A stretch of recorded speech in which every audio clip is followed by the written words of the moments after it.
மதுரை மாவட்டம் சோழவந்தான் அருகே முள்ளிப்பள்ளம் கிராமத்தில் புதிதாக ஆற்றுப்பாலம் அமைக்க பூமி பூஜை நடைபெற்றது.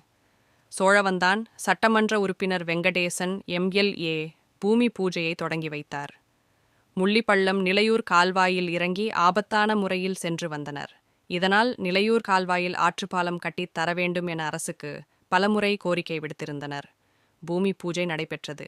இதில் வாடிப்பட்டி வட்டார வளர்ச்சி அலுவலர்கள், பொறியாளர்கள், வாடிப்பட்டி தெற்கு ஒன்றிய செயலாளர் பசும்பொன் மாறன், சிபிஆர் சரவணன், சோழவந்தான் பேரூராட்சி தலைவர் எஸ்எஸ்கே ஜெயராமன், துணைத் தலைவர் லதா கண்ணன், பேரூர் செயலாளர் வழக்கறிஞர் சத்யபிரகாஷ், பொதுக்குழு உறுப்பினர் ஸ்ரீதர், விவசாய அணி வக்கீல் முருகன், மாவட்ட பிரதிநிதி பேட்டை பெரியசாமி, முன்னாள் ஒன்றிய கவுன்சிலர் மேலக்கால் சுப்பிரமணி, ஊராட்சி மன்ற முன்னாள் தலைவர் பழனிவேல், மகளிர் அணி சந்தான லட்சுமி, ஜீவபாரதி, வாடிப்பட்டி நகர் காங்கிரஸ் தலைவர் முருகானந்தம், ஊத்துக்குழி விக்னேஷ், பிரதிநிதி ராமநாதன், ஒப்பந்ததாரர் ஆனந்த் மற்றும் திமுகவினர், பொதுமக்கள் என ஏராளமானோர் கலந்து கொண்டனர்.